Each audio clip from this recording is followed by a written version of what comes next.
केले जाणार आहेत। आज मालवण बंदची हाक सुद्धा देण्यात आलेली आहे। आगामी विधानसभा निवडणुकीच्या पार्श्वभूमीवर ही घटना घडणं म्हणजे अतिशय धक्कादायक बाब आहे आणि विशेषतः भाजपला, राज्य सरकारला ही धोक्याची घंटा आहे, कारण या घटनेचे पडसाद संपूर्ण राज्यभरात सुद्धा उमटू शकतात। कारण शिवाजी महाराजांचा पुतळा कोसळणं ही संपूर्ण राज्यभरामध्ये आदित्य ठाकरे सध्या या ठिकाणी पुतळ्याची पाहणी करण्यासाठी आलेले आहेत। जेव्हा राजकोट किल्ल्याच्या आतमध्ये येत असताना राणे समर्थकांनी कार्यकर्त्यांच्या अंगावर धावून जाण्याचा प्रयत्न केला होता, जोरदार घोषणाबाजी केली आणि आदित्य ठाकरे असतील किंवा इतर महायुतीचे जे नेते आहेत त्यामध्ये अंबादास दानवे सुद्धा आहेत, या सर्वांच्या विरोधामध्ये जोरदार घोषणाबाजी त्यांनी करायला सुरुवात केली होती आणि नारायण राणे यांचे जे समर्थक आहेत हे आक्रमक होऊन आदित्य ठाकरे यांच्या नावानं मोठी घोषणाबाजी करत ते त्यांच्या जे कार्यकर्ते आहेत त्या कार्यकर्त्यांच्या अंगावर जाण्याचा प्रयत्न खरं तर इथं घडलेला आहे। दोन्ही गटांकडून मोठ्या प्रमाणामध्ये घोषणाबाजी झालेली आहे, मात्र या कुठल्याही घोषणाबाजीची तमा न बाळगता स्वतः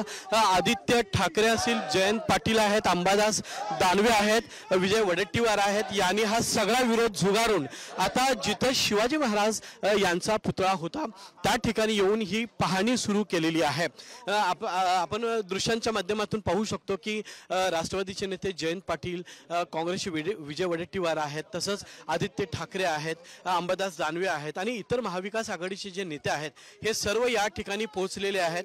ज्या ठिकाणी छत्रपती शिवाजी महाराज यांचा पुतळा होता त्या पुतळ्याची पाहणी करून, त्या परिसराची पाहणी करून आता ते पुन्हा बाहेरच्या दिशेने जाताना आपल्याला दिसत आहेत। मात्र सुरुवातीला निलेश राणे या परिसरात आले होते, त्यांच्या पाठोपाठ नारायण राणे या परिसरात आलेत आणि नारायण राणे यांनी या सर्व ठिकाणाची पाहणी करून जात असतानाच त्यांच्या सोबत असणाऱ्या कार्यकर्त्यांमध्ये तसंच महायुतीचे जे कार्यकर्ते आहेत त्या दोघांमध्ये झडप झाली आणि जोरदार घोषणाबाजी झाल्याने या परिसरामध्ये म्हणजे राजकोट किल्ल्यामध्ये थोडा वेळ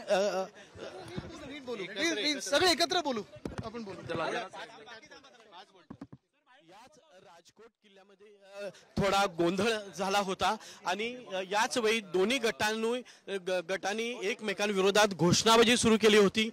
सध्या पोलिसांनी हस्तक्षेप करत या ठिकाणी हा तणाव कमी करण्यासाठी प्रयत्न केलेला आहे।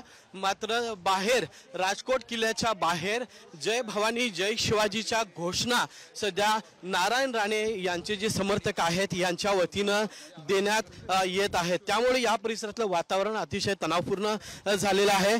पोलिसांची कुमक थोडी कमी असल्याने कार्यकर्त्यांचा जोर वाढला होता। पोलिसांच्या आणि विरोधी पक्षाच्या कार्यकर्त्यांच्या अंगावर धावून जाण्याचा या ठिकाणी मोठा प्रयत्न झालेला आहे, त्यामुळेच या परिसरामध्ये गोंधळ उडालेला आहे।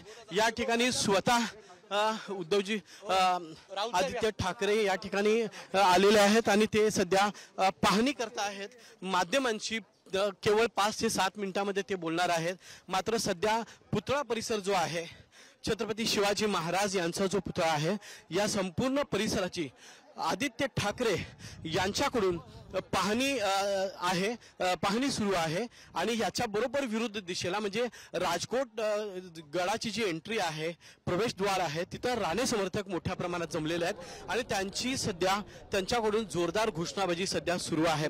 सध्या पोलीस या सर्व कार्यकर्त्यांना बाहेर काढण्याचा प्रयत्न करत आहेत, मात्र पोलिसांचा विरोध झुगारून घोषणाबाजी करत आता हे सर्व कार्यकर्ते सध्या बाहेर गेलेले आहेत। त्यांच्या पाठोपाठ महाविकास आघाडीचे जे प्रमुख नेते आहेत हे सर्व नेते आता महाराजांच्या पुतळ्याची पाहणी केल्यानंतर आता पुन्हा बाहेरच्या दिशेला जात आहेत